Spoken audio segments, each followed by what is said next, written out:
states new forms of social organization and modes of production. The first key concept strand states beginning in the first 14th century, there was a decrease in mean temperatures, often related to as the Little Ice Age, around the world that lasted until the 19th century, contributing to changes in agricultural practices and the contraction of settlements in parts of the northern hemisphere. So, if you recall, we have that Little Ice Age from around the 1300s to around the 1800s, and we know that population probably declined a bit. Agriculture suffered a bit. Um, so just be familiar with that change in weather, and you might see a graph showing a decline in population or a decline in again agricultural production, for example. Right, it's colder, it's going to be harder to grow food. All right, 4.22 states that traditional peasant agriculture increased and changed. Plantations expanded and demand for labor increased. These changes both fed and responded to growing global demand for raw materials and finished products.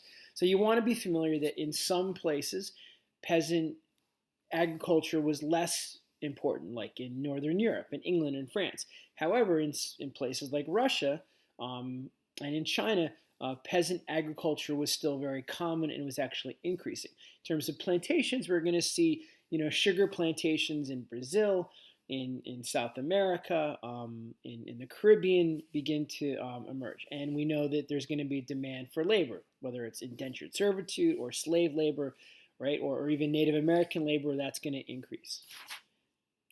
All right, so evidence A, supporting evidence would be Russian serfdom.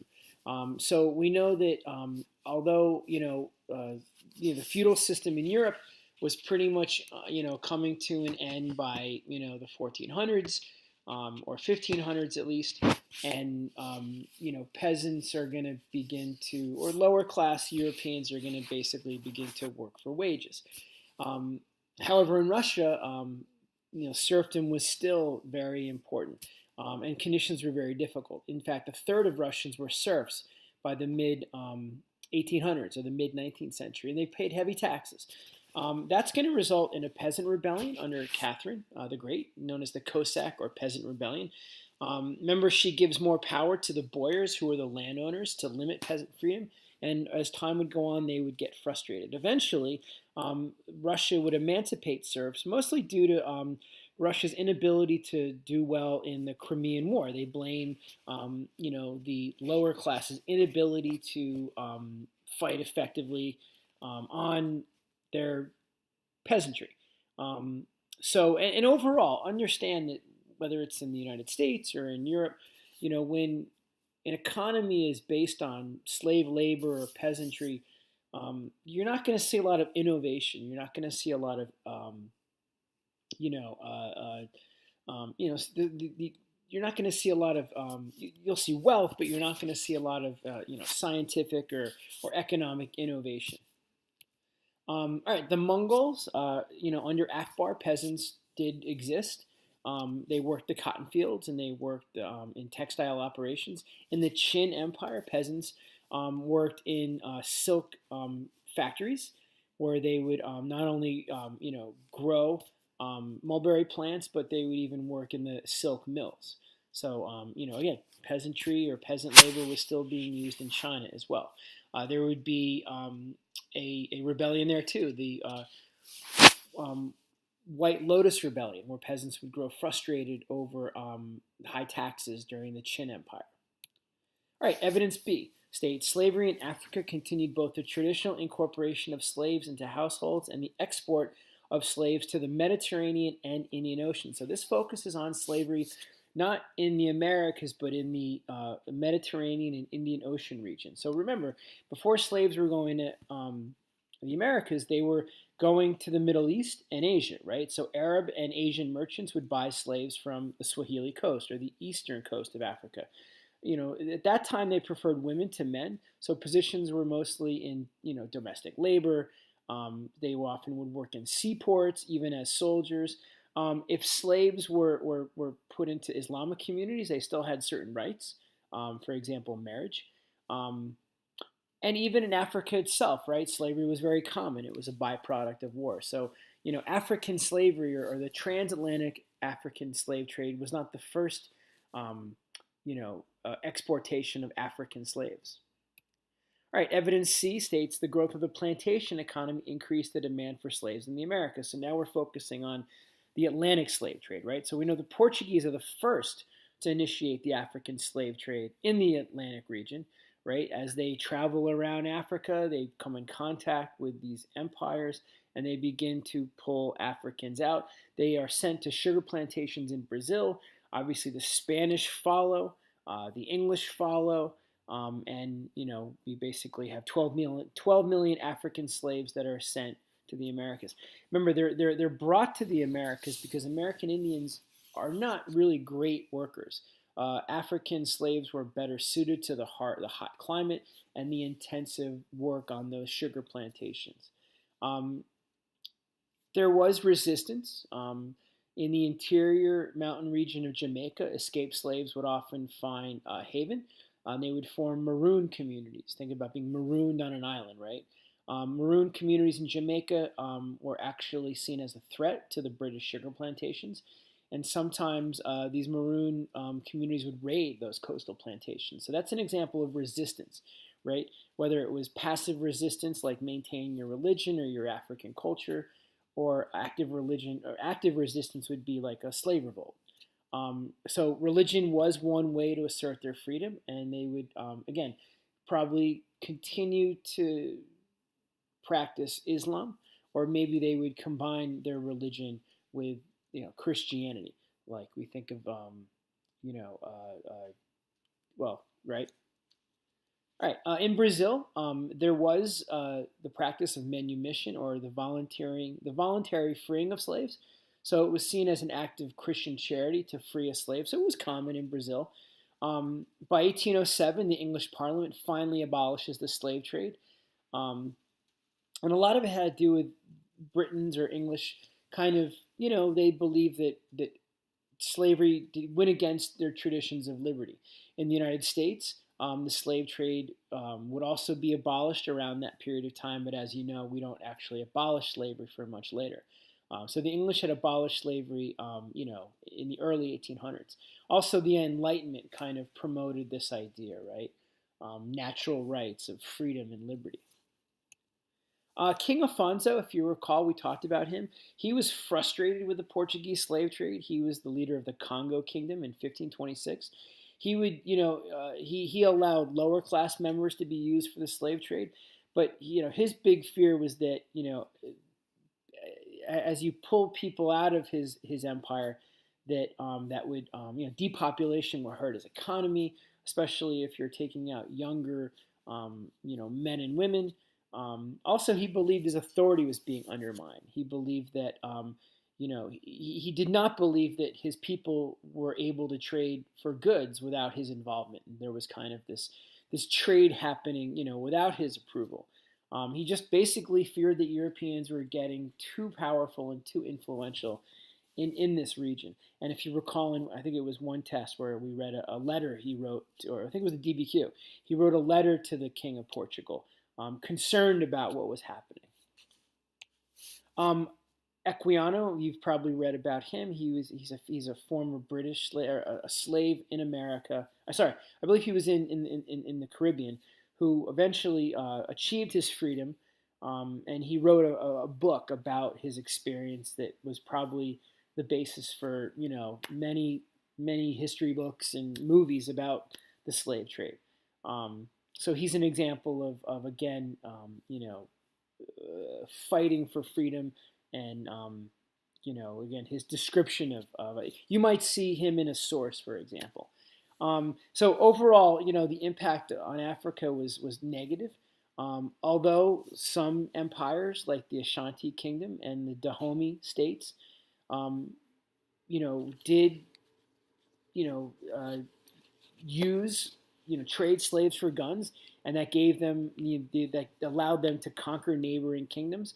Some empires like the Congo were weakened, right? So you're losing your best and brightest in a sense. Also, you're becoming dependent on European goods. You're not developing your own complex economies. And firearms brought over from Europe led to civil war. So empires were now attacking empires. So again, the impact was probably pretty negative overall on Africa. All right, evidence D. We talk now about mixing, right? Cultural mixing, syncretism. So Africans bring Islam to the Americas. We also see, the mixing of different races in the Americas. Mulattoes would be American Indians and Africans intermarrying. Vandoon was a religion in Haiti that combined West African animism and Catholicism. Voodoo combined Christianity with African traditions in Cuba, and Candomblé in Brazil combined Christianity with the cultural practices of the people of Nigeria. Again, those are great examples of this syncretism between African culture and really European culture, right? Christianity. Evidence strand E states colonial economies in the Americas depended on a range of coerced labor. So, early on, Native Americans are going to be put to work, mostly in mines. The encomienda system was a system that was authorized by the Pope. Basically, the King and Queen of Spain. And they basically legalized the use of Native Americans to work. However, it was expected that these natives would be treated humanely and assimilated. They were assimilated, but they weren't always treated humanely. These mines were deadly. Air, accidents, very harsh conditions. Indentured servants that was something that was common to England. Again, a great example of labor migration. These are English men who came to America. They would basically work off their travel debts. Usually, it was about a 7-year contract. And if they survived, they would become free laborers and be able to purchase their own land. However, they were very ineffective at times, and eventually planters or plantation owners in Virginia and in South Carolina just started to resort to African slaves due to their effectiveness.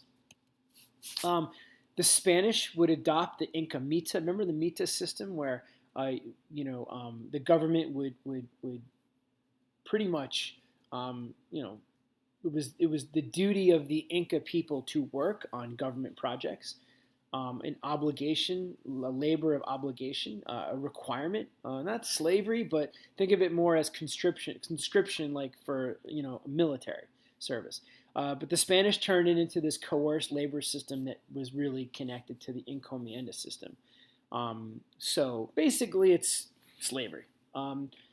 Villages were forced to send a percentage of the male population to do this dangerous work for very little pay. So they were paid. So it's not slavery per se, but it was right, on the line, probably. All right, evidence B. As social and political elites changed, they also restructured ethnic, racial, and gender hierarchy. So understand that what we have in the Americas is a new racial hierarchy system. We don't see this in Europe because Europe is pretty much white, right? Caucasian, or, we don't see racial integration at all. So for the first time in really, at least in European circles, we're going to see hierarchies based on your race. So at the top, in the Americas, at the top of the social order were Peninsulares. They were Spanish-born who were there to govern and run the colony. The Creoles were Spanish, but they were born in America, so they were probably the children of the Peninsulares. They often feuded with Peninsulares. There was resentment. In terms of economic prosperity. Below them would be the mulattoes and the mestizos, right? Mulattoes would be the mix between African and native, and mestizo would be, mulatto would be, yes, African and native, and mestizo would be American Indian and Spanish. So they're at the lower end. So basically your race or your ethnicity would determine your class, right? And that was unique to this time, at least this time in history. Evidence strand C states both imperial conquest and widening global economic opportunities contributed to the new formation of new political and economic elites. So what that means, you're going to have basically, new classes emerging, or at least, a new group of people in a certain empire that now have a lot of power. So we talked about the Qing dynasty that follows the Ming dynasty. Remember the Qing dynasty was a dynasty where the Manchurian people, who were not considered Chinese, came in and took over. And they strove to keep themselves racially separate, kind of like how the Mongols did when they took over during the Yuan dynasty. So, for example, native Chinese were not allowed to learn the Manchu language. They couldn't travel to the Manchu homeland where they could learn it. And it was illegal for a Manchu and a Han, who would be a native Chinese citizen, to get married. So the Manchus tried to really isolate or separate themselves from the native Chinese, even though the Manchus were in power. And most of the positions, again, the positions in government were going to go to the Manchus. So it is kind of a new class, at least in China, that now rules and governs. The Manchus had a separate court system, so it was difficult to prosecute them. Their punishments were reduced, and again, we talked about they had the better positions in government and higher salaries. Creoles. Creoles were, as I mentioned earlier, right? Creoles were Spanish citizens who were born in the Americas.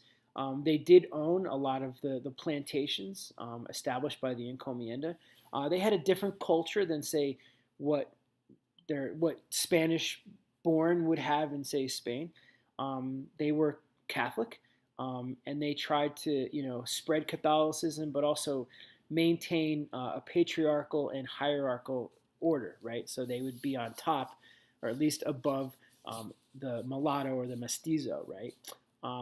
But again, they grew to resent the Peninsulares, who at the end of the day were the most powerful and the wealthiest. And they had come here much earlier, and that would actually lead to some rebellion later on in Unit 6, or Unit 5, I should say, where the Creole leaders would actually revolt against the Peninsulare class. All right, evidence D states the power of existing political and economic elites fluctuated as they confronted new challenges to their ability to affect the policies of the increasingly powerful monarchs and leaders. So there were nobles, or there was an elite class that sometimes challenged the monarch. So a great example would be the Russian boyar, the noble class in Russia. There was quite a bit of tension between the boyars and the Ivans and Peter. And Ivan actually confiscated land of the boyars, forced them to move to Moscow. Peter did the same thing to keep an eye on them. He moved the boyars to Petersburg. Catherine actually, though, tries to appease them. She increases their power over the peasants, again, to kind of eliminate that conflict. So in Russia, there was tension between the noble class and the ruler or the czar. The zamindars, if you recall, that would be the tax collectors in the Ottoman Empire, right? They would perform the function of aristocrats, and they would actually skim off the top of their tax collection, and they would use that to strengthen their own power. They would keep it for themselves to enrich themselves and also build their own almost militia or military. So zamindars were Ottoman, nobles. So definitely a group to remember. European nobles, even though the feudal system was on the decline, you still had these wealthy landowners who were pretty much under the guise and the influence of the king. They were less powerful than, say, in the early Middle Ages, but they still had a lot of influence. They had peasants on their land. They had knights who would fight for them. Nobles were necessary to the king because they would often pool their resources to help a king fight another country, but often they would challenge the power of the king and at times try to, undermine the powers of the king. So they're still there, right? So definitely be familiar with the boyars, the zamindars, the European nobles, and the daimyo, right? So, throughout history, the daimyo, or the Japanese land gentry, were always more powerful than the shogun or the emperor of Japan. Daimyos had their own warriors known as samurais. They would conquer territory. They would have land. So, Japan was not very centralized. However, that's going to change with the invention of gunpowder. And three powerful daimyos would eventually unify Japan, and they would become really their own. They would become the shogun.